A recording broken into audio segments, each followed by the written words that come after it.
Hi everyone, I'm Daniel, and today let's talk about Nautical Charts. This card is absolutely bonkers.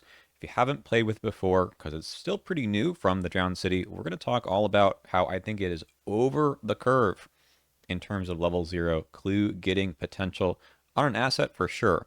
So when it first came out, people said, hey, this is a card for George Barnaby.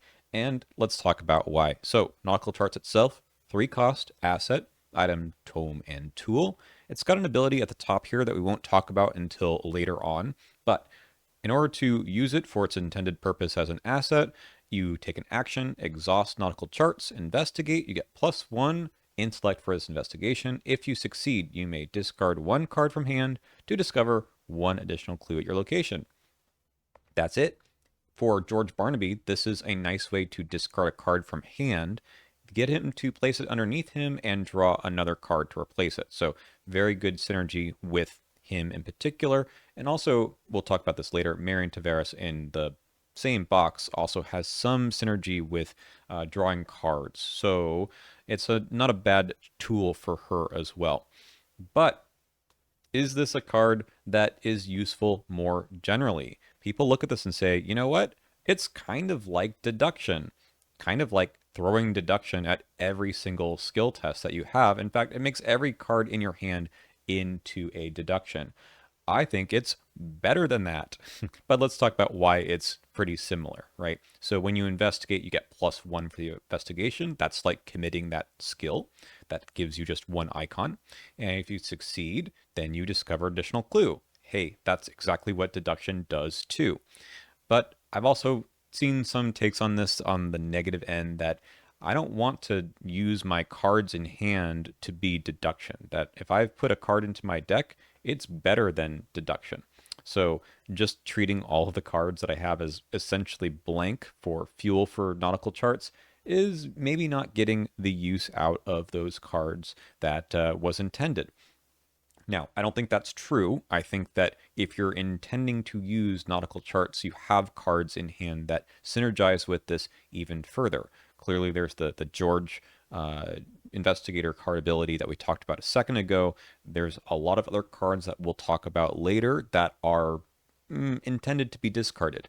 And in Survivor, it's part of the name of the game to interact with your discard pile in an interesting way. So even for all of the, let's call them extra cards that aren't just synergizing with discard, it's not bad to get rid of them because you might have ways of getting them back or doing something else interesting with them, especially with the other cards in the Drowned City. So I mean, I see the point for this argument that deduction is a level 0 card, and as you get your deck a lot better, then maybe those cards should be used for their intended purpose. But the reality is in Arkham, sometimes in the moment, maybe what you really need is just an extra clue.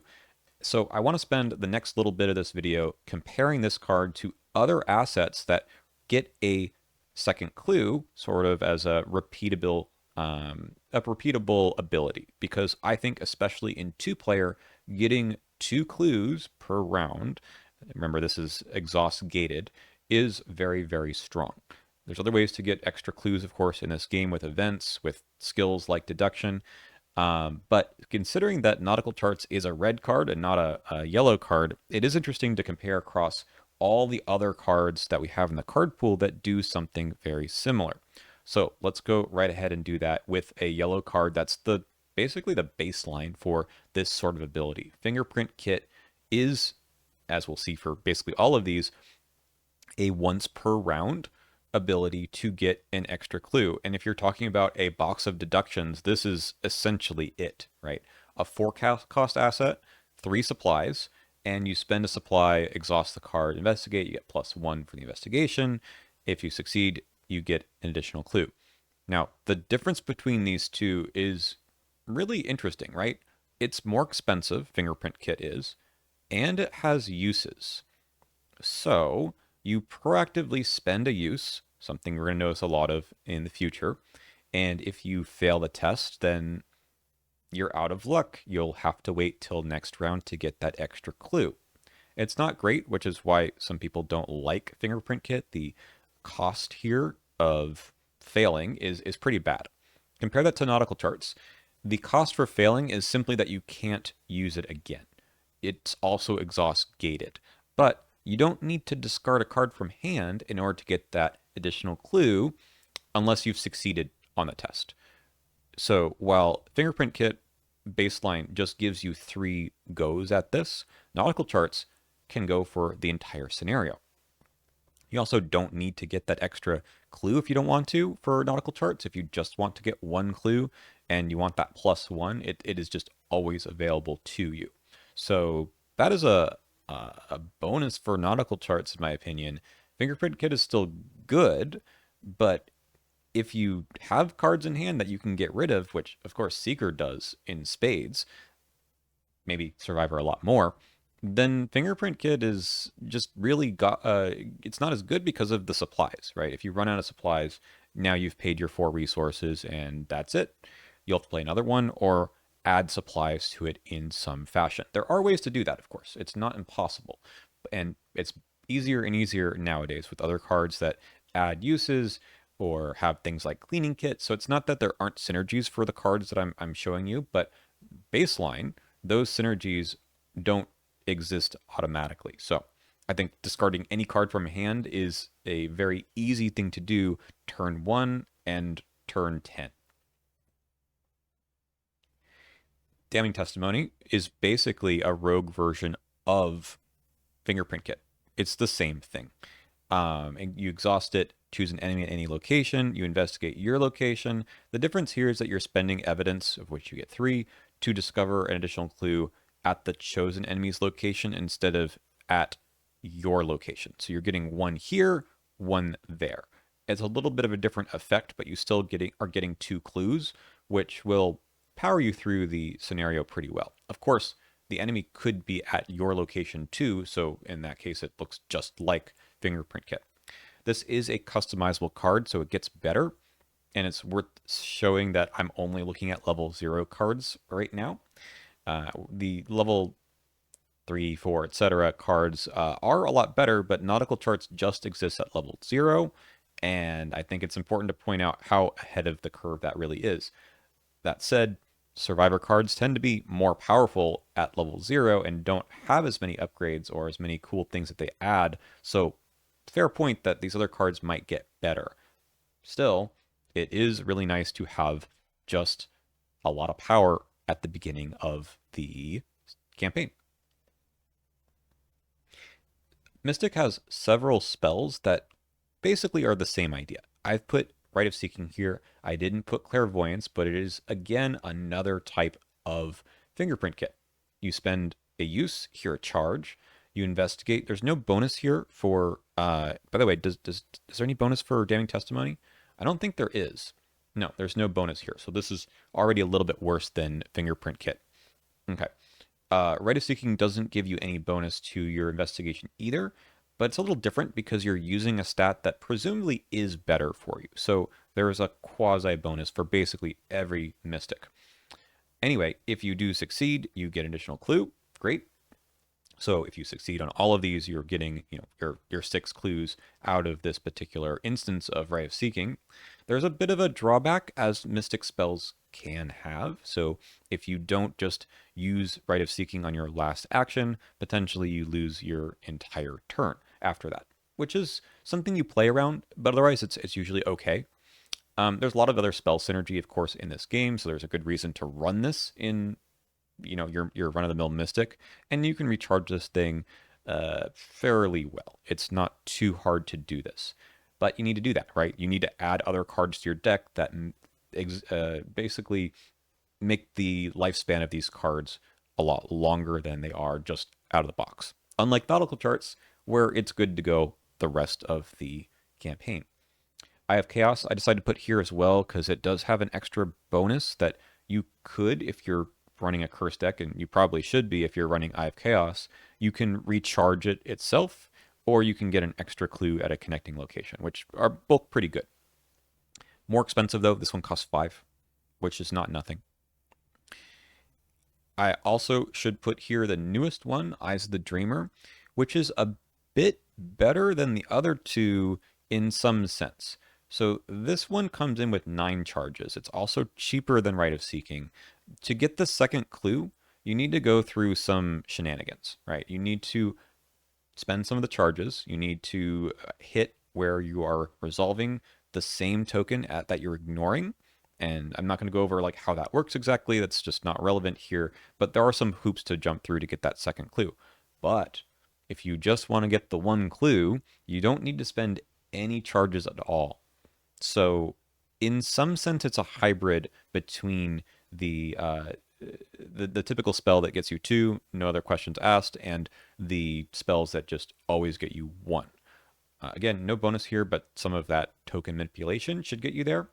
I should also mention that these mystic spells, none of them asked us to exhaust it in order to use it. So you can use this more than once per round. Nautical Charts, you don't do that. You have to exhaust it without other synergy to ready it. That said, how many clues are there on locations? If you're playing 2-player, it's not that hard to clear out locations with just a single Nautical Charts or Rite of Seeking. In higher player counts, the math is a bit different. Let's move on to the Seeker class again. I did want to start with Fingerprint Kit because it is so simple. Chemistry Set is cheaper, takes up an accessory slot, and is a weird card because it wants you to succeed by exactly 4 to get that additional clue. I'm including it here because it is a form of, clue acceleration, but it also isn't particularly reliable. It's very similar though. It has the same exhaust gate that Nautical Charts does, and it works for the entirety of the scenario, assuming that you can hit every time, but you might not. And there's no bonus here either. So it's cool. It's a fun card. It's a cool little mini game that you get to play. But Nautical Charts itself is just pretty simple. It's just exhaust, succeed, discard the card. I think Microscope is a more interesting comparison to Nautical Charts. Even though it is quite different than the other cards we've seen, it does have a little bit of friendly side to it too. So Microscope is a 2-cost tool, and this one is a hand slot just like some of the other ones we've seen. After an enemy at your location is successfully evaded or defeated, you can exhaust it to place 1 resource on it as evidence. Now, you don't need to exhaust this thing to investigate, but it does take 2 actions, which is not nothing. So, if you take the 2 actions, you do get a bonus for every evidence here. And if you succeed, I think that part's really important, then you can decide to spend the evidence to discover that many additional clues at your location. Ideally, what you're doing here is spending 2 actions to get 3 clues. That's quite good, especially on 3 and 4 player count. 2, it's less good. You don't really want to take the actions here if there's only 2 clues, but you can. I think this is an interesting comparison. Just because the timing of it is a little awkward, but at the same time, if you do not succeed on the test, then you haven't lost anything. Notice that in all of the other cards that we looked at, if you failed, whether it's an auto fail or just something else bad happens, so, -5 or something, you aren't going to be able to do that again, and you won't be able to recuperate that last evidence, that last supply, that last charge. It's just something that's gone. And that's a normal thing for this game, that you spend the use up front. Here, for Microscope, you don't spend it until you succeed. Very, very friendly. And that brings us to probably the one you were thinking I was going to lead with, which is Mariner's Compass. This is the only other asset in the Survivor class that does something so similar to Nautical Charts. And it gets you 2 clues, and it's exhaust gated as well. It's a tool as well, costs the same. And the difference is the archetype that it fits into. Mariner's Compass, you exhaust it to investigate. If you succeed and you have no resources in your resource pool, you get an additional clue at your location. There's no bonus to the investigation skill test itself, but you could spend resources to get that up to 3 times for +3. That's also the way to get all of your resources out of your resource pool to be able to get that additional clue. So these 2 cards feel like they're pretty similar. Clearly, Nautical Charts came out just recently. Mariner's Compass in its level 0 version came out a while ago in Innsmouth, but it did have an upgrade where the difference is just that it costs 2, and if you fail, you can ready it again. And that came out in Hemlock Vale. So it's still in the minds of the designers right now, so it's not like totally supposed to be outclassed by a card pool that is gone. But Nautical Charts is way better. And it's not that there's no synergy for Mariner's Compass. There clearly is. But Nautical Charts is much friendlier here. And I think it's best to talk about what those synergies are for Nautical Charts now. Very recently, we've had more and more of these kinds of cards that can only be played or have a benefit for being played from the discard pile. But we've had them all along, really. So Improvised Shield was Scarlet Keys, and it's a 3 health soak that can only be played from your discard pile. So getting it in there quickly is really nice. So using your Nautical Charts to dump cards like Improvised Shield or Improvised Weapon over there on the right, which came out in Drowned City as well, is good. You don't really want to play them from your hand, and you can't for Improvised Shield or the other one that came out in Drowned City, Profane Idol. You don't really have anything else to do with these. They're discard fodder in the first place.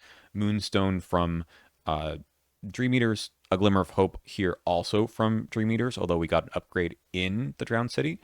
These cards are essentially just discard fodder, and that's good, right? They're worth including in your deck for that power of Nautical Charts. A Glimmer of Hope especially. Think about it this way. There's 3 copies of this card. As soon as you start running into them and you discard them to Nautical Charts, which is essentially free, of course you could commit them to cards too, to other skill tests. You can then start to bring them all back to your hand and then repeat the process. Start discarding them to Nautical Charts again. And it's an extra action, right? So you're spending an action on A Glimmer of Hope to bring back 3 copies. So maybe you could say, well, I'm spending 2 actions for the 2 clues, which is not great. You don't really want to do that. But it's not for 2 clues. You're doing it for basically every 3rd copy of A Glimmer of Hope that you're going to bring back to your hand. And it's not great, right? If you get other synergies to that, especially the upgraded one, and using cards like George or Lawrence Carlisle, by the way, that also gives you benefits for discarding cards.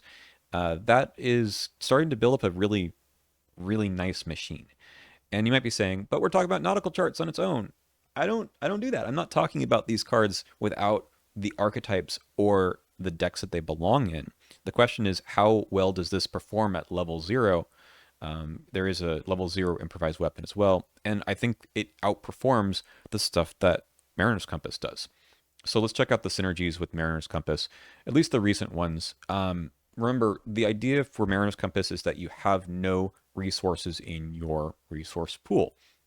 And what does this mean? You just have run out of money. And that can be good for something like Dark Horse, because you get stat bonuses for having no resources. For Fire Axe, again, both of these have level 0 versions in Dungeon Legacy a long time ago. And Fire Axe lets you do extra damage. Right, this is a way to spend money to, spend your money down to get extra damage off on the Fire Axe, just like Mariner's Compass. So it's kind of cool to run these sorts of decks where your stats are pretty good. You don't have much money. Maybe you never get money with Dark Horse. Maybe you get money, spend money, get money again with Madame Lebranche back there. You can do very well with skill cards in this deck. You can do Plucky, the other talents. All that kind of stuff works really well. But is it good enough? Are these cards really worth it to be poor these days? So remember that when you have no resources, the things you can do are limited to, well, this. There's nothing else in the game that says if you have no resources, something good happens. It's really just get this stuff in play, and you can get by with using your skill cards. I've played this. I've played a Silas deck recently, and it's nice to have these cards. It really is. You can do well. Mariner's Compass is a good card. But is it good enough to say that none of the other cards in your deck are going to cost very much money? Can you get all this stuff in play while you still have some resources to play them and be able to do the things that you want to do? Granted, Mariner's Compass costs 3, Dark Horse, the permanent version, is nice to get going. You can get there fairly quickly, but still, what other things could I do with the cards in my hand that actually cost resources? And let's go back to sort of looking at nautical charts again. Remember, all you do to get the extra clue is discard one card, not have no cards in hand, not discard two or have a hand size of three or something like that. You can still have a very full mid of cards and just be discarding your extra nonsense, either the stuff that's just overflowing your hand size or the stuff that needs to be in the discard pile anyway, and you're fine, right? You only need to give up one card per round if you're using this every round. Mariner's Compass asks you to dedicate your whole deck to I will be poor. And you don't want to use your resources for literally anything else. And it's awkward. It can be something that limits you and maybe your overall power. Nautical Charts just doesn't care about that too much. It's only asking for your one card every time you use it. Remember, additionally, you're spending the resources for Mariner's Compass up front. That's good. It's going to help you pass the test. I totally understand that. Nautical Charts, maybe you're not getting as high of a boost, but again, you're not discarding that card until you are succeeding the test. So, yeah, looking at these two cards, to me, it's kind of crazy how much better Nautical Charts is. And that's not even having read aloud that top portion, which I'll do now. You can use this as a quasi event. Essentially, you can have it in your hand, maybe the extra copy that's not in play, and you can discard it instead of using the play action, right, to put it into play first. You just discard it from your hand, and you still get that ability to then discard a second card for that additional clue. So it's got another mode, even a quasi-free event for 2 clues. Again, it's going to eat another card in your hand, but that's okay. That is the deck that you're playing around. And I find that in Survivor, that's the whole thing you're trying to do. You're trying to interact with your discard pile quite a bit. Mariner's Compass asks you to play around with the number of resources you have, and that's just not something that's supported very well by the card pool, whether it's Survivor or elsewise. Again, skill synergy, sure, but you could do that in Nautical Charts too. There's nothing stopping you from running some very powerful skills. In fact, George Barnaby wants you to do that anyways, because the cards you discard probably could be skills that you can then get an extra use out of. Or you might be discarding skills to then recur with something like Gift of Nodens. The card's nuts. It's way ahead of the curve for level 0. And I get that maybe that's part of Survivor's design to have some really good stuff. But if I'm running any Survivor, I'm thinking about Nautical Charts. It's not just George, Patrice, something like Min or something who has a off-class Survivor. You could probably pull this off in anyone that has decent draw. I don't think Wilson wants this because he doesn't get that much draw from the Guardian class. But if you can run a Glimmer of Hope, maybe level 2, like Marion can, then that's probably good enough. I think Tommy could do this if he didn't care about his hand slots as much. He's got plenty of things. I mean, his card draw suffers a bit too, but if you think about all the other survivors who can clearly run all of these cards, I'm only hesitant with some of those survivors that already interact with the discard pile in a cost way. So Ashcan Pete, kind of interesting, right? Because you could ready this and use it twice per round, but now you're eating more of your cards from your hand. You're not using Duke. It's worth considering. Wendy, maybe, right? She interacts with the discard pile already with her ability, but I think she can do a lot with this card, with all the new discard stuff too. Maybe she doesn't need it, like she can just run lockpicks, but at the same time, getting that extra clue is very, very strong. And Patrice is obvious. Marion I talked about before. I'm doing this right now. It's very, very effective. But even Stella, Calvin, etc., you could do it. There's really no reason that you don't do it. I think if you just don't want to play that deck and you want to play the Dark Horse deck instead, that's also fine. But I think the flexibility with being able to spend your resources on all kinds of stuff and using decent card draw that the class has is worth thinking about. All right, that's it for this video. It's a short, maybe not so short look at a card that I think is a little bit above the curve, but still is very enjoyable to play. Thanks for watching, and I'll see you next time.